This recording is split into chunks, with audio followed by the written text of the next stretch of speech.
Trop bien.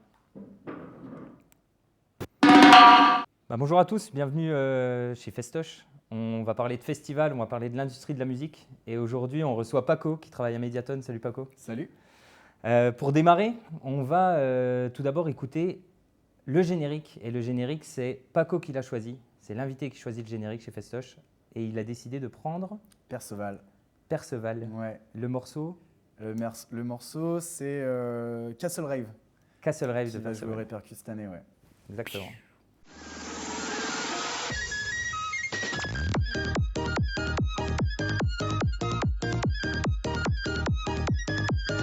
Du coup, toi, tu es chargé partenariat au Répercus Sound, entre autres. Plein de choses à faire. Est-ce que tu peux un peu nous en parler déjà? Qu'est-ce que Répercus Sound? Quelle est la boîte derrière Répercus Sound qui s'appelle Mediatone? Carrément.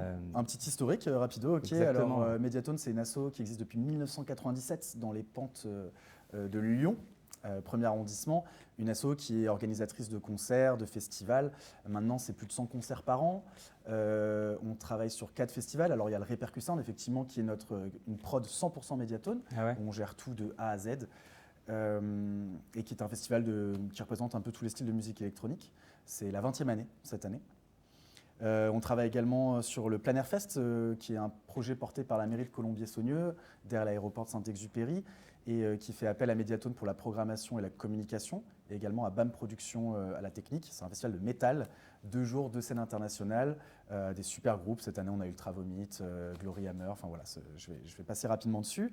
On travaille également… Le plein air, le Répercus, il y a quand même… C'est ça, il y a en a d'autres aussi. les authentiques également, en triprod avec la Locomusique de Vienne et Total Rez avec qu'on big up, qui sont des amis, qui est un festival rap, qui est un peu lorgné sur l'électro, sur le rap. Voilà, cette année, c'est full rap avec la Funky Family et Hugo TSR, par exemple, au Théâtre Antique de Vienne. Et cette année, notre nouveauté, c'est que la mairie de Chaponneau, donc une ville en périphérie du sud-ouest lyonnais, a lancé un appel d'offres pour monter son festival de funk, musique groove entre grosses guillemets. Et on a remporté cet appel d'offres avec BAM Productions, justement, avec qui on travaille à la technique sur le Plein Air Fest. Et donc pour ce festival, on fait la programmation, la communication, la billetterie, et on a la chance de recevoir cette année Earth, Wind & Fire, Caravan Palace, Julien Granel, Brooklyn Funk et 7 choses, plein de groupes autour du groove et aussi du food, parce qu'il y a tout un volet de ce festival qui est gastronomique. Et plutôt que d'avoir des food trucks un peu classiques pour un festival, on a la chance de recevoir des chefs primés de la gastronomie française qui vont venir faire pour l'occasion, à prix cool, des propositions culinaires qui changent un peu du hot dog. Le nom du festival? C'est l'Aqueduc Festival. L'Aqueduc Festival. Absolument. Désolé. Pas de souci. Je peux recommencer? Non, t'inquiète, pas du tout. On va garder ça, c'est très bien, c'est très bien. Justin du coup à la prod. Justin à la tech, c'est indispensable. Ouais. Mais donc, Aqueduc Festival, 6 et 7 juin à Chaponneau, sur le site du plein air de l'Aqueduc romain du Gier. Et ça va être incroyable parce qu'en plus d'être un festival groove and food, c'est également dans un site archéologique romain exceptionnel. C'est je crois que c'est le deuxième plus grand tronçon d'aqueduc encore en place au monde. Et voilà, la scène va être entre ces 2 magnifiques pans d'aqueduc. Donc voilà, un immanquable et un petit nouveau dans le paysage des festivals. D'ailleurs, tous ces festivals-là sont retrouvables sur Fest, sur l'application Fest. Donc l'application Fest qui sponsorise cette émission, et sur l'application Fest, on peut retrouver tous les festivals que tu as cités, mais aussi tous les festivals de France et de Navarre où vous pouvez voir les artistes, les horaires, le plan. Et beaucoup vont l'utiliser d'ici quelques jours pour le Répercus. Absolument. Répercus qui commence donc 20e année, qui commence pour du coup ça va être la dernière au double mixte de Villeurbanne. Ouais, c'est une édition un peu particulière. C'est la dernière danse au double mixte, lieu mythique pour les soirées en nocturne sur Lyon, qui a accueilli, c'est un peu le lieu historique de Répercus Sound, même s'il ne l'investit que depuis la 4e édition. Ouais. Ça faisait un petit moment qu'effectivement on avait cette épée de Damoclès au-dessus de la tête, comme quoi le lieu voulait s'affranchir des nocturnes festives et se concentrer plus sur du congrès, sur de la privatisation, sur des événements diurnes. Et donc voilà, c'est pour notre 20e anniversaire que le coup près est tombé. Donc à force de discussion, on a réussi à négocier quand même la chance d'investir une dernière fois le lieu sur 2 jours en format réduit, donc plus 4 scènes mais 3, tout au rez-de-chaussée et sur 2 nuits au lieu de 3, donc avec une 3e nuit qu'on a décidé de faire quand même dans un autre lieu la LDLC Arena à Dessines-Charpieu. Les jauges des deux salles, du coup, ça se réduit au double Ouais, mix. on passe sur le double mix de 6500 à 4500 Ok. par nuit. Et LDLC, c'est combien? LDLC, la jauge de la fosse monte jusqu'à 7000 personnes. Ok. Pour l'instant, on a encore des tickets à vendre, mais voilà, ça peut monter jusqu'à 7000. Ok. On vise pour l'instant entre 3 et 4000. C'est une super soirée en plus que vous organisez à la LDC parce que c'est une scène. Alors ça, j'adore les festivals qui font ça. Là, Coachella l'avait fait il y a 2 ans avec Fred Again, Skrillex et Fortet là, d'avoir une scène au milieu du public, une scène Ouais. 360. C'est historique pour la salle. C'est la première fois qu'il y aura une scène à 360 degrés avec le public autour dans le bowl, donc dans la fosse de la salle. Très très bonne idée. Moi j'adore. Enfin, Ouais. c'est un peu comme ça aussi que les festivals réussissent à se réinventer en changeant en changeant la manière dont on regarde un spectacle. Je me souviens un jour, l'artiste Superpose m'avait dit en interview, je rêve que les gens ne me regardent plus quand je fais un concert. C'est-à-dire que lui, vu qu'il fait de la musique électronique, tu n'es même plus obligé de le voir, qu'il y a un spectacle autour ou qu'il se passe quelque chose ou que les gens puissent tourner autour de la scène, c'est quand même trop bien. Donc c'est cette idée de LDLC Arena avec, c'est qui? C'est Petit Biscuit, Kavinsky? Ouais, Joachim Pastor, Mara. Également, on ouvre le parvis de la LDLC tôt en journée. Dès 15h, les festivaliers et festivalières pourront investir le parvis et il y aura LGMX, donc la fanfare techno lyonnaise qui est en train de tout casser. Yor en DJ set, Full Option qui arrive avec des fumigènes et qui vont faire des DJ sets aussi. Donc de la musique, mais également des animations. Il y aura du BMX freestyle avec de la rampe et du coussin géant gonflable. Il y aura de la fripe, des stands de déguisement, de quoi faire du body painting, des paillettes. Il y aura du photomaton, de l'atelier radio pour être interviewé et faire des ateliers. Voilà, il y a plein d'autres surprises qu'on laissera aux gens le loisir de découvrir. Mais avant même que les concerts commencent à 18h, dès 15h, il y a tout plein de choses à faire. Trop bien. Et voilà. Et puis la LDLC, effectivement, c'était un défi technique de faire cette scène à 360 degrés. Les équipes s'y sont mises à fond et ça va être vraiment top. Sachant qu'effectivement, comme tu le disais, c'était très pertinent, le fait de se réinventer, de réinventer l'expérience festivalier et festivalière, de donner l'opportunité au public de vivre une autre aventure et pas juste face scène, de vivre son expérience comme il et elle le souhaitent. Voilà, c'était une des choses qu'on avait envie aussi d'essayer pour sortir un peu de notre zone de confort. Et vous renouvelez aussi ce monde des festivals, donc c'est vraiment quelque chose que vous renouvelez aussi, c'est le cashless. Ouais. Du coup, avant, vous étiez full cashless. Ouais. Et maintenant, vous passez en mode hybride. Alors, si je peux donner mon avis, moi, j'adore le mode hybride, voire le mode plus de cashless du tout. Okay. Parce que je trouve que c'est un concept qui fait plus trop sens maintenant d'avoir, de devoir, avec son téléphone qui est déjà cashless, de devoir recharger un bracelet cashless. Ça emmène plein d'avantages pour les organisateurs, on le sait. Ouais. Mais voilà, se passer en mode hybride, est-ce qu'il y a une raison pour ça? Est-ce que tu penses que l'avenir des festivals aussi est fait en non cashless ou en full cashless? Le vrai avantage, en tout cas la vraie vision, c'est de faciliter l'expérience festivalière. Voilà, c'est des tests qu'on fait d'une année à l'autre pour voir ce qui convient le mieux, les retours qu'on a. En fait, on reste vraiment à l'écoute de ce que les gens nous disent. Et c'est vrai que de laisser l'occasion de payer en carte bleue et quand même d'avoir ce cashless, parce que c'est important de ne pas avoir de monnaie sur le festival. Il peut y avoir toujours des débordements et tout. Donc le transformer en cashless, ça reste quand même une initiative qui est importante. Et même pour nous, pour faire les comptes, voilà, c'est important qu'il n'y ait pas de transaction de monnaie réelle. Mais voilà, le fait de quand même laisser l'opportunité de payer en carte, ça facilite l'expérience utilisateur et l'expérience festivalier. Donc c'est quelque chose qui reste important et qui a été demandé. Donc voilà, quelque chose qu'on met en place maintenant depuis des années. C'est très très cool d'avoir, je parle en tant que festivalier maintenant. Ouais, bien sûr. C'est très très cool d'avoir instauré ça. Revenons un petit peu sur ce que tu fais chez Mediaton. Du coup, tu t'occupes, donc tu es chargé de partenariat et tu t'occupes aussi des projets internationaux. Ouais, on en parlait à midi, tu me parlais d'un festival qui se passe, dont vous vous occupez, enfin vous avez un partenariat, vous avez quelque chose avec un festival en Bulgarie. Ouais, alors Butterfly Effect, c'est un projet qui est porté par Erasmus+, donc une des nombreuses manières de faire des projets européens, et qui, sur les premières années, était plus un échange de savoir-faire, où ils sont venus plusieurs fois sur notre festival Répercus Sound, leurs équipes, donc c'est le festival Blues-Ouja, Open Blues-Ouja en Bulgarie, voir un peu comment on fonctionnait, les aider à s'améliorer en admin, un peu à se cadrer, parce que c'est un festival qui est très récent. Et en fait, la raison d'exister de ce festival, c'est qu'à Blues-Ouja, en Bulgarie, en haut de la montagne, il y a un vieux bâtiment de l'ex-URSS, on dirait une soucoupe volante. C'est vraiment un énorme… Ça ressemble un peu à l'auditorium à Lyon. Ok. qui est tout en haut de la montagne et qui est un ancien centre des congrès de l'ex-URSS. Et en Bulgarie, il y a quand même ce passif culturel très lourd par rapport à l'ex-URSS où les anciennes générations n'ont pas envie d'en parler, ont envie d'oublier ça. Les nouvelles générations ont envie d'investir ces lieux, en faire quelque chose, les faire vivre culturellement, prouver qu'on peut apprendre du passé, même s'il est lourd en histoire, et en faire quelque chose de beau, donc plus dans une vision de transformation. Et donc voilà, et en fait, il y a une équipe d'architectes plutôt jeunes qui ont envie de réhabiliter ce bâtiment. Ça coûte énormément d'argent. Et donc est née l'idée de créer ce festival qui permet de, tous les ans, en obtenant un peu des subventions et en récupérant un peu d'argent, d'avancer sur le projet de rénovation.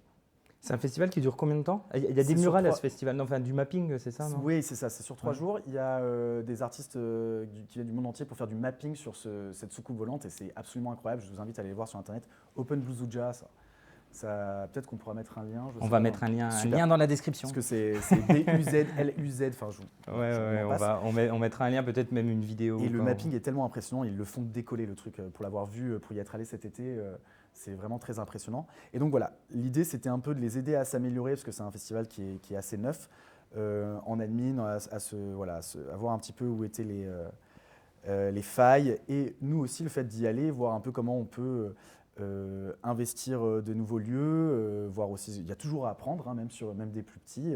Donc voilà, essayer un peu d'améliorer nos festivals avec leur savoir-faire. Surtout avec des savoir-faire techniques qu'on maîtrise moins. Et aussi, c'est une autre culture, donc ils ont des visions que nous, on n'aurait pas forcément. Et donc c'est très intéressant, c'était vraiment du job shadowing, on appelle ça. Donc Okay. vraiment aller voir d'autres choses et s'améliorer comme ça. Et donc, ça, c'était la première partie du projet. La seconde partie du projet était de créer un sondage à l'aide d'une sociologue bulgare pour voir quel est l'impact d'un événement culturel de ce type sur la vision des gens par rapport à un lieu avec une culturel histoire. et une histoire aussi forte. Ouais, et donc voir si, donc on a créé ce sondage, on est allé cet été là-bas pour poser les questions en amont du festival, pendant le festival et à la fin du festival aux festivaliers et aux festivalières, et voir si leur regard sur le lieu avait changé. Et il s'avère qu'on a fini l'étude et effectivement, des gens qui arrivaient avec un peu d'a priori, surtout dans les populations plus âgées, qui disaient ce pays, là on vient pour la culture, mais ce bâtiment, on ne veut pas en entendre parler, tout ça, qui à force des ateliers, des workshops, des conférences qu'il y avait pendant le festival, ont changé leur vision sur le fait qu'on puisse effectivement réhabiliter un lieu historique comme cela. Et c'était vraiment très fort et très puissant de se dire, bon, on peut encore changer les choses, quoi. Trop bien. C'est aussi le pouvoir de l'Europe de pouvoir faire ça, de réunir des pays, de réunir des projets, de pouvoir s'entraider. Parce que je pense que un festival bulgare apprend beaucoup de vous et vous apprenez aussi des festivals bulgares. Et le concept d'un festival aussi, c'est de créer une expérience. Donc là, ils ont réussi à créer une expérience. Et c'est une très cool découverte. C'est très inspirant, ouais. Et tu me parlais aussi d'un festival en Crète, c'est bien ça? Alors non, c'est un peu différent. L'autre projet sur lequel on est encore, qui s'appelle Eurotoire, c'est un tremplin musical qui est à l'initiative de Louvana Records, un studio à Chypre, qui nous a contacté, nous, Mediatone, et Arda Recorders, qui est le plus gros studio d'enregistrement au Portugal, à Porto. Et en fait, l'idée était de créer ce tremplin musical où 16 artistes de chaque pays faisaient des masterclass qui étaient réalisés par des professionnels du milieu de la musique d'un peu partout dans le monde et qui venaient les aider à professionnaliser leur musique. C'est-à-dire, voilà, ton album il est sorti, comment convaincre une programmatrice ou un programmateur de festival de te programmer, comment donner une identité visuelle à ton projet, comment gérer tes droits d'album et tout ça. Voilà, tous les trucs un peu que les nouveaux musiciens et musiciennes peuvent se poser comme question. Sur ces 48 participants internationaux, 6 ont été sélectionnés, 2 dans chaque pays, donc la France, Chypre et le Portugal, et ont été envoyés tout frais payés à Chypre, dans les studios de Louvana, écrire un album, alors que ces artistes ne se connaissaient pas. Au Portugal, à Arda Recorders, donc encore une fois dans le plus gros studio du Portugal, l'enregistrer, ça c'était en mars récemment, et maintenant on est en train d'organiser une tournée avec résidence en France, au Portugal et à Chypre. Ah, quel beau projet. Voilà. C'est trop bien. L'album sort en mai là et la tournée commence en juillet. Ah, donc tout bientôt là. Ça arrive super vite là. L'album est en train d'être mixé au moment où on parle. Ok. J'ai assisté à l'enregistrement et c'était vraiment incroyable de voir ces artistes qui ne se connaissaient pas, parce qu'ils se sont rencontrés en novembre à Chypre quand ils ont écrit l'album, et de voir à quel point la musique est belle et influencée. C'est une fusion de plein de choses. Tu vois, à Chypre, ils ont aussi des influences du Moyen-Orient. Au Portugal, il y avait des couleurs très, très chaudes et tout. La France, elle est empruntée sur des sons plus électroniques et aussi un peu soul parfois. Enfin, c'était voilà, voir cette collaboration et créer quelque chose de neuf, de frais. C'était très, très inspirant aussi. C'est encore un beau projet européen Ouais, où tu soutenu réunis par, des cultures et tu réunis. C'est très, ouais. très, très, très bien. Soutenu par Europe Créative, qui est un autre moyen d'obtenir des subventions et de créer des projets comme ça. Europe là- Créative, Erasmus+. Voilà, c'est ça, Erasmus+, Parfait. il y en a encore d'autres. Trop bien, trop bien. Bah, félicitations déjà à Mediaton de participer à ça. Là, C'est super chouette. c'est bien que des Lyonnais puissent participer à tout ça aussi. Mhm. Pendant cette formation, tu conseillais les artistes pour comment se faire programmer en festival, comment se vendre, comment vendre aussi son album. Pas moi personnellement, c'est vraiment des... Ouais, bien sûr que le programme faisait ça. Je donne toujours des petits tips, mais Ouais. voilà, c'est très humblement. Au moins. Et du coup, comment ça se passe pour un organisateur de festival, pour un programmateur de festival, comment ça se passe pour programmer un artiste? Il y a depuis plusieurs mois des gros problèmes de cachets, où les cachets ont vraiment explosé. Depuis le Covid, ouais. Mais on a aussi ces petits artistes qui ne demandent pas des énormes cachets. Comment on les sélectionne? Qu'est-ce qui va faire la différence? Peut-être pour un festival comme Repercu. Ouais, on peut prendre Repercu en exemple. Il y a plusieurs paradigmes qui rentrent en jeu. Déjà, il y a une notion de tournée. Est-ce que cet artiste est en tournée actuellement? Est-ce que la date de Repercu Sound peut correspondre au routing qui est organisé par le tourneur ou la tourneuse? Il y a évidemment un paradigme de budget. C'est-à-dire qu'il y a maintenant une fange d'artistes qui se coupent de nos programmations parce que c'est plus du tout accessible. Ou alors il faut faire des choix. C'est-à-dire que tu vas avoir cet artiste qui a le potentiel de te ramener 100, 600, 2000, 4000, tu vois. Festivalier, 4000 c'est rare, mais ça arrive. Enfin, on le voit très bien aussi sur des LDLC Arena, mais bref, voilà. Donc, plus c'est gros, plus ça coûte cher. Bien sûr. Évidemment. Il y a une notion de parité qu'on essaie quand même de maintenir, ce qui reste compliqué, qui reste un challenge. En tout cas. 29% des c'est pas assez, artistes programmés en festival. Mais c'est de mieux en mieux. Exactement, c'est de mieux en mieux. C'est un peu moins que l'année dernière aussi, mais voilà, c'est des challenges qu'on essaie quand même de se maintenir, voilà, d'essayer d'atteindre. Au moins respecter ou y penser déjà, c'est déjà. En tout cas, c'est dans les démarches. Mais encore une fois, voilà, c'est pas parce qu'on veut forcément programmer des femmes ou des minorités de genre qu'on va y arriver. Ça dépend aussi de si ces personnes sont en tournée, leur cachet correspond à ce qu'on est capable de mettre, sont intéressées par le festival. Bien sûr. Enfin voilà, il y a vraiment plein de choses dans les négociations, dans les discussions qui peuvent rentrer en jeu. Il y a aussi une notion d'inclure du local. On a toujours une partie dans Repercu Sound qui est destinée à des artistes qui sont de la région. Voilà, et tout ça, c'est le travail de Sylvain Grasset, qui est notre programmateur depuis le début à Repercu Sound et qui fait tous les ans un travail exemplaire, même si voilà, et parfois il n'y a pas le choix que de refaire passer des artistes qui sont passés 2 années avant ou qui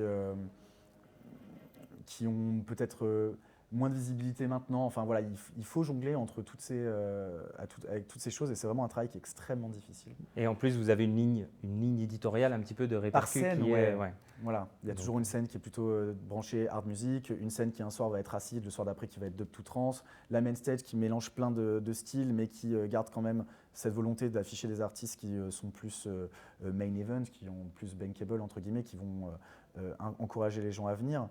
Voilà, donc c'est effectivement le jonglage entre faire venir des artistes suffisamment gros pour qu'il y ait de l'attrait et des têtes d'affiche entre guillemets pour que les gens aient envie de venir, mais suffisamment d'artistes plus petits pour qu'il y ait de la découverte intéressante, qu'il y ait une logique dans les programmations sur les styles, que ce soit exponentiel dans les sets et dans la manière dont on va les mettre dans l'ordre. Ah, c'est un vrai travail d'être programmateur. En fait, c'est un jeu de Tetris, c'est un jeu de Lego et voilà, et c'est de plus en plus compliqué parce que l'artistique coûte de plus en plus cher. Un artiste qu'on pouvait il y a 6 ans payer 800 €, on le paye 11 000 € maintenant. Il y a tout le côté technique aussi qui est devenu de plus en plus cher post-Covid. Donc voilà, on essaie de faire des événements de plus en plus gros avec de moins en moins de marge. Et c'est un des challenges auxquels les festivals indépendants et non subventionnés, voire très peu, font face maintenant. Ouais, c'est vraiment quelque chose qui se passe dans le milieu de la culture maintenant. Là, la baisse des subventions, ça emmène des festivals à mourir malheureusement, et où ça emmène des festivals aussi à se réinventer, à repenser, à faire tout ça. Donc, tu peux nous Pour parler de la programmation de Répercu, là, tu peux nous dire des 2-3 artistes que tu nous conseilles d'aller voir au Répercu? Bah, si l'intro vous a plu, Perceval, c'est un Perceval, bien peu sûr, ouais. unique dans son style de réussir à coupler la musique moyenâgeuse à la techno et à la trance de maintenant. Dans les artistes que moi j'attends, je vais parler pour moi, il y a de Bien sûr. très très très beaux artistes. Le retour de Flux Pavillon qui est vraiment une icône de la dubstep fin des années 2000, 2010, qui revient 15 ans après et qui a énormément de bangers à son actif. On écoute tout de suite. Voilà. Le Wansky qui est un peu le fantôme de la hard tech en France, qui veut pas qu'on le voit, qui n'a pas de photos de presse, qui a pratiquement pas de description et qui pourtant à chaque fois qui veut pas de photos sur scène et tout ça, et qui dès qu'il est sur scène ou dès qu'il release un track casse internet. Enfin, c'est le Wansky vraiment en hard tech mélodique, vraiment je recommande. Ling Ling aussi en acide, qui arrive à nous faire voyager avec ses riffs de rock'n'roll ou de country mélangés à des grosses vapes d'acide, très chouette, très mélodique. Ling Ling, vraiment recommandé. Le clown, non? Tu me parlais Alors le clown, ouais, je t'en ai parlé parce que c'est vrai que c'est pareil, c'est quelqu'un qui est un peu comme Perceval, a explosé sur les réseaux de par son style. Donc c'est par contre la musique, on est sur les musiques un peu extrêmes, c'est du hardcore bien flippant, qui sera moins dans mon domaine de goût, mais qui peut plaire à un plus grand nombre. Et c'est vrai, il est masqué, et puis ses tracks sont parsemés de samples de voix qui peuvent faire rire, tantôt faire flipper. Donc voilà, peut-être effectivement le clown, un set à ne pas manquer. Il y a Debenko et Woody Vibes, à qui je fais un gros shout-out, qui sont des artistes Mediatone Booking qui viennent de sortir leur nouvel album le 4 avril et qui est un sac de bangers. Je dis pas ça parce que c'est des artistes à nous, mais juste parce que l'album est incroyable. Donc tous les fans de dub, ne pas manquer le set de Debenko et Woody Vibes. On peut les écouter maintenant. Carrément. Aussi, là, ça peut être bien. Je recommande je crois que la track s'appelle Calico, c'est la 3e de l'album et c'est un mélange de cumbia et de dub. Okay. Quelque chose que j'avais jamais trop entendu, donc ça tu peux le cut ce que je dis, mais c'est la 3e de l'album Calico et ça, il faut écouter. Je sais pas si je vais le cut. Ok. On verra. Et parce que je suis pas sûr du nom de la track en fait, c'est pour ça. Donc ouais, de Benko Woody Vibes à voir absolument. Il y a Yuti aussi en dub qui est une jeune artiste pareil qui est en train de monter, qui fait du dub live avec de l'accordéon, trompette et cornemuse et flûte traversière en live sur son dub Roots, qui est vraiment très chouette, qui fait l'ouverture de la scène le samedi sur la scène de la Moon Stage. Et il y en a des artistes à aller voir au Répercu là. Franchement, en fait, voilà, je peux faire une liste non exhaustive d'artistes que j'apprécie et que je suis très content de voir cette année. Après, il y en a, ça dépendra des goûts. Si tu aimes te faire rouler dessus dans un rouleau compresseur, dans une machine à laver, par la hard music, tu vas pouvoir en bouffer pendant 2 soirs. Il y en a beaucoup qui aiment ça quand ils vont au Répercu aussi. Ouais, carrément, ça fait partie maintenant. En fait, les musiques extrêmes sont la hard music, c'est des genres énormément représentés maintenant parce que les générations plus jeunes sont vraiment en demande de ça et c'est une scène qui est parfaitement légitime, que je n'écoute moi pas personnellement, mais qui a un public vraiment fidèle et qui se déplace en nombre et avec des artistes émergents et moins émergents. Il y en a qui sont là depuis 15 ans comme Dark Tech ou Le Basque, et peut-être même 20 ans, et d'autres plus récents comme le duo Spice Up, Vortex, enfin, tous ces gens-là qui amènent des nouveaux publics et qui savent se réinventer. Et voilà, c'est sûr que le BPM est élevé, mais en tout cas, le kiff est présent pour nous. Et ça marche, on le voit avec Perceval, ça marche aussi. Donc, tous les artistes, ils sont disponibles sur l'application Fest. J'en profite pour caler un petit peu ça. Il y a la playlist aussi qui est disponible sur Fest, où vous pouvez l'écouter, la réécouter, ajouter vos favoris, comme ça vous serez prévenus avant leur concert, etc. Donc, il y a beaucoup de choses à faire avec cette application. Et le Répercu, c'est un super festival où il faut aller. Donc ça se passe à Lyon du 18 au 20 avril, les 18 et 19 au double mix, les 2 premières nuits sont complètes. N'hésitez pas à aller sur le site internet pour être sur liste d'attente. Enfin, il y a un site officiel de revente pour ne pas tomber dans le piège du ticket maudit. Et la dernière nuit, le dimanche 20 avril, à la LDLC Arena à Dessines-Charpieu. Ne vous inquiétez pas, le lundi est férié, donc vous pouvez vraiment venir faire la fête. En plus, ça finit tôt, ça finit avant minuit. Et on a mis plein de choses en place, un partenariat avec Léo Go, les voitures disponibles en ville, le TCL où il y a plus de mise à disposition de transport pour être sûr d'y aller et de revenir sans être coincé et tout serré dans les transports. Donc voilà. Tous ces sponsors qui ne sponsorisent pas le podcast. Mais bon, on vous attend les sponsors. Mais c'est pas grave, c'est pas grave. Bon, on peut caler des chiffres. Tu pourras cut. On va passer à autre chose maintenant. Il y a ramené 3 petits objets. Donc j'ai ramené le vinyle Crispy Bacon de Laurent Garnier. Banger. Banger, exactement. J'ai ramené aussi, puisqu'on est à Lyon quand même, Le Petit Prince d'Antoine Yes. Saint-Exupéry. Ouais. Livre historique et livre avec beaucoup d'importance. Et j'ai ramené ce petit bijou, un iPod classique. La classe. C'est mon iPod que j'adore. Ouais. Il s'allume encore. Il s'allume encore, C'est-à-dire il que je peux fonctionne encore. Plonger dans ta psyché, voir les playlists. Mais tu ne vas pas le faire. Tu ne vas pas le faire. Ok. Mais c'est possible de le faire. Je C'est respecte, possible de je le faire. respecte. Mais en tout cas, je pourrais même te le passer un jour si tu veux écouter. Incroyable. L'iPod est plein de musique. C'était à l'époque où on téléchargeait illégalement. LimeWire, donc, Emule, si tu veux. Exactement, si tu le exactement. Et on téléchargeait illégalement. Et là, moi, je téléchargeais beaucoup de discographie entière. Ouais, Donc, tous pareil. les Massive Attack, tous les Portichet, tous les trucs. Tout est disponible sur cet iPod pour le coup. Est-ce qu'il y a un objet qui te parle plus qu'un autre? Ouais, carrément. Après, j'aimerais bien faire un petit laïus très rapide sur les trois, mais il y en a Carrément. un, c'est sûr, je vais en parler. Bien sûr. Je commence par celui-là. Fais-toi plaisir. C'est ton émission. Comment ne pas parler du Petit Prince d'Antoine de Saint-Exupéry? Je ne l'ai pas en folio comme ça. Pourquoi je veux en parler? Déjà, parce que c'est un chef-d'œuvre absolu qui a plusieurs niveaux de lecture, que tu sois enfant, adolescent, adulte, tu redécouvres des choses.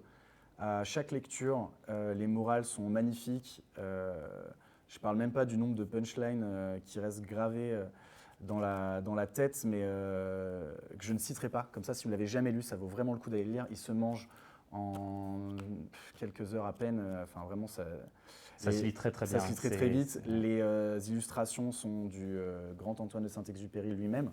Et puis, il est né à 4 rues d'ici, vers Bellecour. Donc, c'est quand même c'est manger local. Ce pourquoi je veux à tout prix en parler, c'est parce que ma famille a une histoire particulière avec ce bouquin. Mon papa est ancien pilote et il est actuellement colonel dans l'armée de l'air.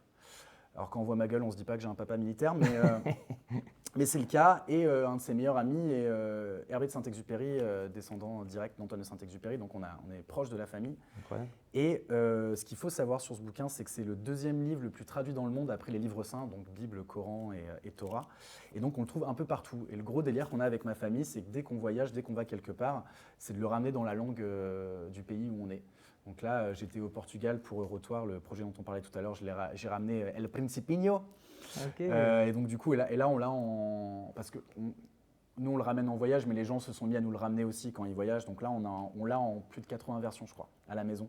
Donc c'est un peu le MacGuffin, c'est un peu le collectible de la famille de Paco. Trop bien. Donc voilà, dès que je le vois, j'ai une carte, c'est mon livre de chevet, quoi. J'ai une carte Petit Prince juste au-dessus de ma tête quand je dors. Tu l'as lu plusieurs fois, non? Ouais, je l'ai lu plusieurs fois, ouais. Trop bien. En anglais aussi. Donc si vous n'avez jamais jeté un œil là-dedans, il faut y aller parce qu'on apprend à tout âge. Vraiment. Super. Ça fait plaisir qu'un livre te donne autant d'inspiration. Et on s'en était pas parlé pour le coup. Non, c'est pour ça que je t'ai dit, je garde la surprise. Un livre, Et tu me l'avais pas du tout dit que ce serait celui-là. Ouais. Tu m'as pas demandé quel livre. Non, c'est vraiment la surprise. C'est pour ça que quand je suis arrivé tout à l'heure, je l'ai vu sur la table, j'ai fait oh ça. Donc c'est le livre de ma famille. Donc t'étais en plein dedans. J'ai tapé dans le mille. Mais on écoute beaucoup de musique, on parle de musique, mais c'est aussi bien de parler d'autres cultures et d'autres types de cultures. Carrément. L'iPod ou Laurent Garnier? Bah ouais, car Laurent Garnier, rapido, Crispy Bacon, je crois que c'est sur l'album 30. Hein. Exactement. Laurent Garnier, en plus, qui est d'ici aussi et qui c'est médaille de la Légion d'honneur. Donc voilà, que dire de plus sur ce mec? Il a commencé. Il a commencé à Manchester en fait. Exactement. Ouais, il s'est rendu d'abord à l'Hacienda, il s'est d'abord rendu connu en Angleterre alors qu'il est bien français.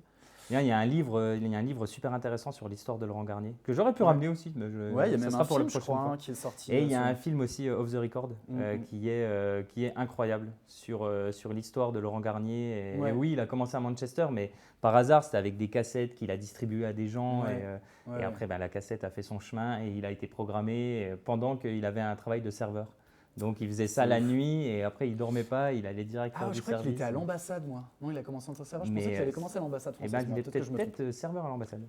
C'est pas impossible. Il me semble que c'est ça. Et puis voilà, Crispy Bacon, A Man with a Red Face. Pour moi, un gros fait d'armes, c'est avoir joué à la salle Playel, premier projet électronique qui a joué à la salle Playel, qui est salle normalement de musique classique et plus jazz et genre assermenté, on va dire, mais premier show de musique électronique là-bas, donc qui a vraiment donné un coup de tampon comme quoi les musiques électroniques étaient reconnues d'utilité publique en France et par la culture, et surtout qu'il y ait eu une standing ovation à la fin, c'est-à-dire que les gens qui étaient venus voir n'étaient pas forcément des aficionados de musique électronique et qui sont quand même levés pour l'applaudir. Donc pour moi ça c'est son gros fait d'armes avec tous les autres qu'il a fait. Ouvrir le sucre, la création du Radio Festival, enfin, on ne cite plus tout ce qu'il a pu faire. Exactement, c'est grâce à lui si on écoute autant de musique électronique et si la France est pionnier. Ouais, en tout cas, il a grandement contribué à la répandre, et voilà, merci à lui. Merci à lui, et un petit bisou à Georgia aussi, Georgia Taglietti qui est sa manager et responsable communication et qui gérait le festival Sonar. Okay. Donc c'est une bonne équipe qui est derrière Laurent Garnier, et c'est pour ça qu'il fait aussi un super travail. Il y a Laurent Garnier, mais il y a aussi toute l'équipe qui est derrière. Il doit savoir bien s'entourer. Exactement. Big up Georgia. Voilà. Big up Georgia, et big up Lolo et tout le monde. Et puis celui-là, bah ouais, franchement, toutes les personnes, donc toi et moi, on est tous deux de 91, année palindrome, et toute personne ayant été ado dans les années 2000 a forcément eu soit cette belle bête, soit l'iPod Nano.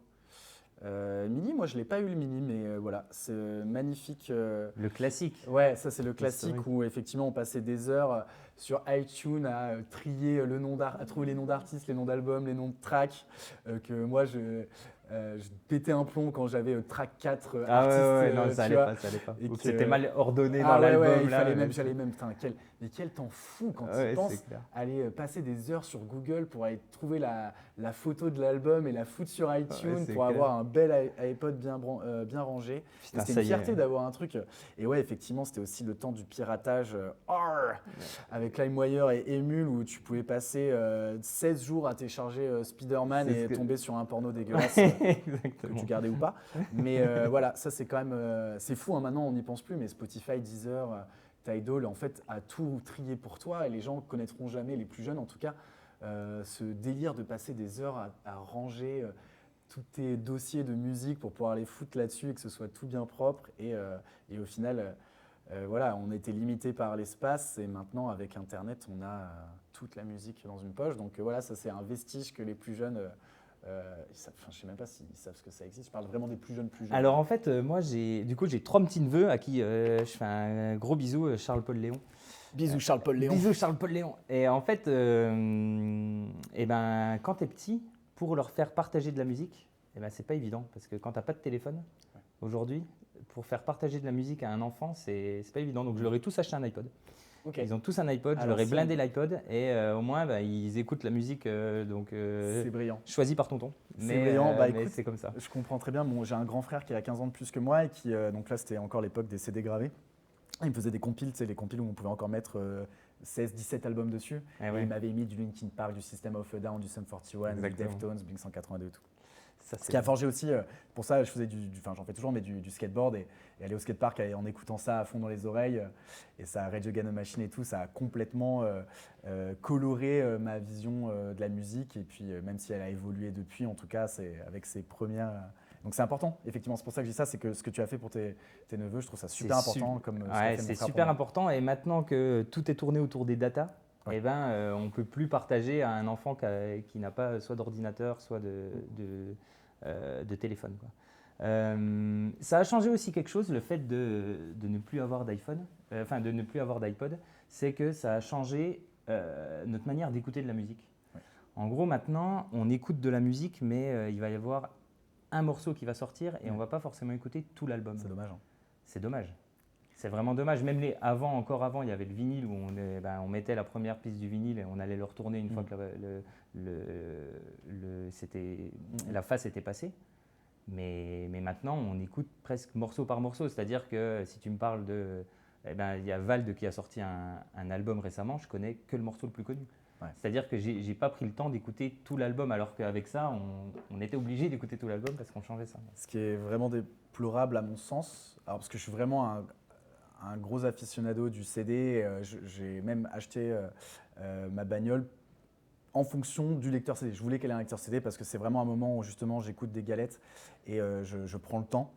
Et en fait, les artistes, eux, pensent leur album comme une histoire, comme une aventure, comme une expérience sonore et auditive avec un sens qui a du sens. Bien sûr. Comme ils l'ont voulu le mettre. Et donc, écouter en shuffle ou écouter qu'une track puis une autre qui n'a rien à voir, ça te permet de voir l'univers de l'artiste, mais pas de comprendre ce qu'il a voulu dire avec cette sortie d'album. Et c'est pour ça que je suis peut-être un des... En tout cas, dans mon entourage, il y a beaucoup de trentenaires, je reste quand même un des rares qui va encore à la Fnac ou dans les petits disquaires acheter sa galette parce que je veux connaître l'album et je veux comprendre ce qui a été dit. Et des fois, j'aime pas tout, et des fois, je me dis, mais quel masterpiece. Et des fois, souvent, ça fait ça avec l'album. Il faut plusieurs écoutes pour Bien te sûr. dire, OK, j'ai capté, Exactement. waouh, OK, il y a une vraie proposition. Mais c'est vrai que maintenant, la nouvelle manière de consommer, notamment avec les plateformes Spotify, Deezer et toutes les autres, il y a tendance à aller écouter la track que tu aimes bien, mettre un cœur dessus, la mettre dans ta playlist, et en fait, tu ne sauras. Ouais, tu connais Pas cet l'album. artiste, mais au Ouais. fait, tu connais 3 tracks de cet artiste. Bien sûr. Tu connais pas la proposition en entier. Alors qu'un morceau, parfois, il va vivre dans l'album. Donc, c'est un morceau écouté tout seul et un morceau écouté au fil de l'album, ça ne va pas être le même morceau. Donc, c'est écouter des albums, écouter des vinyles chez vous, c'est vraiment important d'écouter. Ouais. Si vous aimez bien un morceau, écoutez vraiment tout l'album du morceau. Si Et vous- si ça vous donne prenez le l'histoire, temps, ouais. quoi. Mais c'est vrai que en m'écoutant, je me rends compte que je suis un vieux conte puriste. Mais Ouais. mais c'est OK, c'est assumé. Mais c'est vieux conte puriste, mais on est des vrais puristes, on aime la musique, donc c'est le principal. Répercussions, ils font beaucoup de musique électronique. Toi, tu n'écoutes pas que de la musique électronique. Non.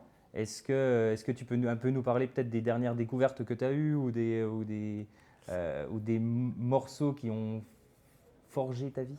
Ah, alors, on va le prendre dans l'ordre. J'ai vraiment commencé justement à écouter de la musique par moi-même avec les compiles de mon frère, comme je te disais, qui Ouais. écoutait énormément de rock et de métal. Donc j'ai commencé avec les classiques du new metal des années 90, que j'en parlais tout à l'heure, Linkin Park, Sum 41, System of a Down, Rage Against the Machine, tout ça. Et vu que je faisais du skate, ça allait très bien avec la culture skate. Bien sûr. Donc mes premières croûtes aux genoux, c'était sur du bomb track de Rage Against the Machine, des trucs comme ça, quoi. Et en fait, donc ça, c'est resté. Mon envie de connaître le rock s'est un peu élargie, soutenu par mon père qui lui était plus Pink Floyd, Led Zeppelin et tout, donc qui commençait à me filer ses albums. Et je me suis rendu compte que plus j'avançais dans cette écoute du rock, que j'aimais les trucs qui groovaient. Notamment les Red Hot ont énormément aidé ça avec la base de Flea qui est surtout sur les premiers albums beaucoup basée sur le slap. Donc ça m'a fait découvrir. Donc du rock, je suis passé à l'acid funk qui m'a fait passer au funk des années 60-70 et 80. Donc les Kool and the Gang, les Roy Ayers, les Earth, Wind & Fire et tout ça. Cette écoute du funk m'a fait passer au hip-hop américain parce que dans la G-funk et le hip-hop West Coast, il y a énormément de samples et de basses groovy du funk qui étaient reprises, donc je me suis mis à écouter du hip-hop.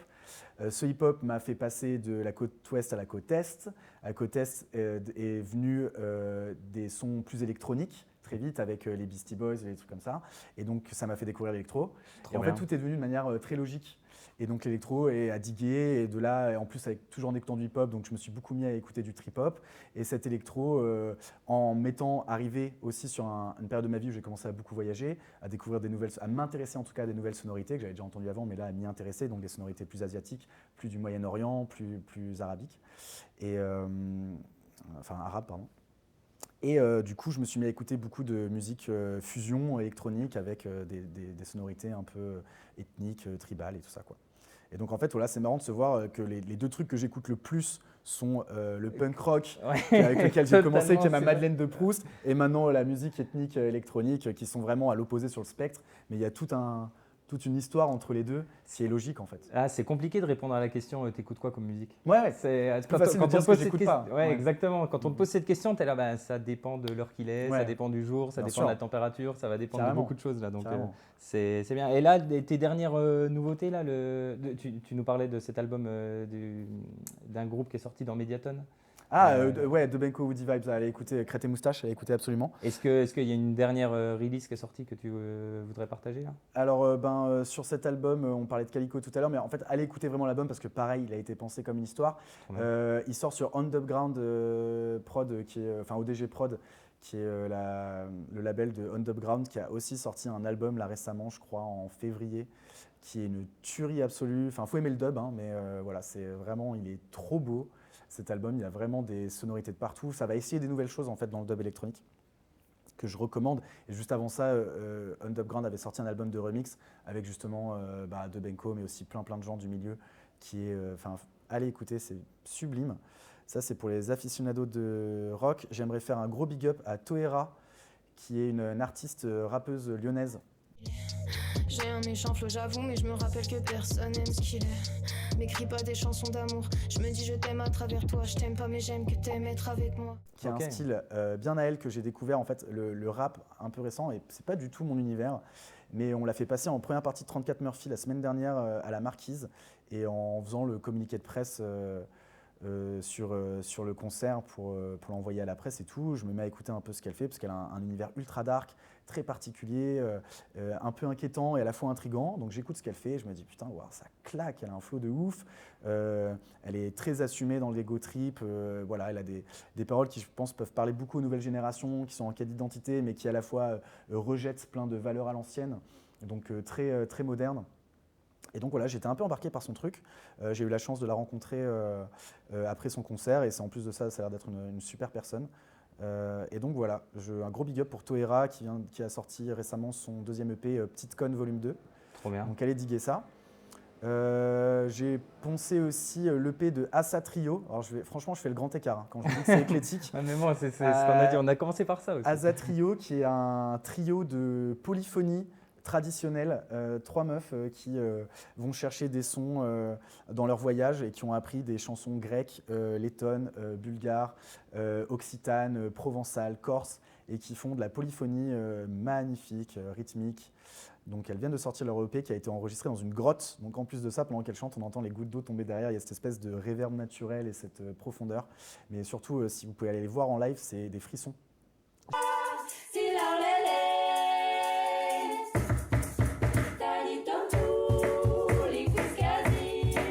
Je les ai programmés en première partie de Trio Mandili, qui sont aussi 3 Géorgiennes qui font de la polyphonie traditionnelle.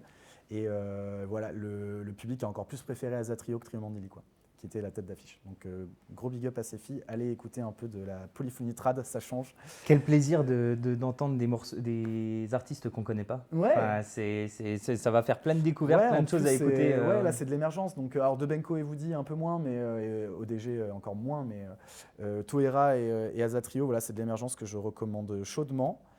Et sinon, pour rester dans le local et groover un petit peu, je recommande le Clark's Bowling Club, qui est un groupe de funk hip-hop pop lyonnais, très groovy, très marrant. Ils ont tout un univers autour de leurs chansons qui est en plus en live détonne vachement, il y a des vannes.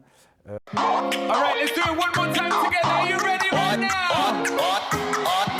You just gotta live with it. Yeah. Come on now, everybody now. We hit the move and groove and everybody. Super bien exécutés, les icônes sont incroyables. Ils ont gagné le tremplin de l'Aqueduc Festival et se joueront le vendredi 6 juin en première partie d'Earth, Wind & Fire à Chaponneau. Wow. Mais ils jouent Première bientôt. partie d'Earth, Wind & Fire, ouais, faut ouais, y aller, quoi. ça y va. Trop bien. Et ils jouent bientôt au Nicasie Cordelier. On mettra peut-être les dates en description. Mais gros shout-out à eux parce que franchement, à chaque fois leur show, ça envoie tout, quoi. Ils ont fait l'unanimité au tremplin avec les gens de la mairie qui ne sont pas forcément des icos. BAM Productions, Mediatone, tout le monde a dit c'est le tampon. Clark's Bowling Club, ça part en première partie d'Earth, Wind & Fire. Donc allez diguer, ils ont des singles qui sortent bientôt. Là, je sais qu'ils sont en résidence pour sortir un nouvel album. Et ils ont déjà des tracks sortis, genre un album et 2 EP qui sont. Donc Clark's Bowling Club, ouais, grosse reco. Trop bien, on pourrait faire ça pendant des heures Ouais, et des faut que heures. je m'arrête, Ouais, hein, mais- Non mais c'est vraiment, c'est trop bien, j'adore. Tu C'est vois, pour ça qu'on est là aussi, pour parler de musique et pour parler Cool. du monde des festivals, de l'industrie des festivals, de Ouais. savoir un peu comment ça se passe aussi derrière pour des gens qui organisent des festivals comme Répercu, Ouais. pour des chargés de partenariat, pour de voir un petit peu comment ce monde se fait, parce qu'on est beaucoup à participer à des festivals, mais on n'est pas forcément beaucoup à savoir comment on fait un festival et comment ça se passe derrière un festival. Je voudrais te remercier, Paco. C'était vraiment super bien, très Ouais, merci intéressant à pour toi. ce premier épisode de Festoche. Ouais, félicitations, longue vie. Ouais, longue vie à Festoche. Ouais, On va juste clairement. terminer rapide. 3 noms. Demain, tu dois organiser un festival à Lyon, Ok. dans Balade Club. D'ailleurs, je dois remercier Balade Club, c'est chez eux, anciennement Sofa. C'est chez eux, ils nous ont prêté les lieux, c'est incroyable. Là, on est au 17 rue Sainte-Catherine. Balade Club, c'est un coworking qui est basé à Lyon et où on a, en tant qu'abonné, nous on est abonnés, en tant qu'abonné, on a accès à plusieurs lieux, à des maisons dans la Drôme, on a accès à des voitures Léo Ngo. Léo Ngo, si tu nous écoutes, on vous a placé un sacré paquet de fois dans cette vidéo. Et donc Balade Club, c'est très sympa. Donc merci beaucoup à Johan, Amaury, Jessica, Benoît. C'est vraiment super bien. Le lieu est incroyable. Là, Et top, le lieu est magnifique. Ouais. Venez jeter un coup d'œil. Ouais. Exactement, le lieu est vraiment magnifique. Donc c'est balade.club, le site internet. Demain, tu dois organiser un festival chez Balade Club. Un petit festival, quelque chose d'assez intimiste. Faire attention Ok. aux voisins, pas de percussion. Ah, donc ça peut changer la prog. Ok, Ouais, donc je partirais sur un truc down-tempo ethnique, donc avec une dimension électronique, mais surtout des instrus live qui vont se tourner autour du percussif et de l'instrument oriental, voire asiatique. Donc il faudrait que j'aimerais programmer. Parce qu'on va entendre, Ouais. c'est vraiment- Je programmais Taiga, qui est un duo de Mongols, qui fait de la musique électro-ethnique inspirée de leur son à eux. Ils ont de l'érou, donc c'est un espèce d'instrument à cordes, une sorte de violon complètement barré ethnique avec des machines. Et ils font du chant polyphonique, diaphonique, donc les ce genre de choses. Très impressionnant, Taiga.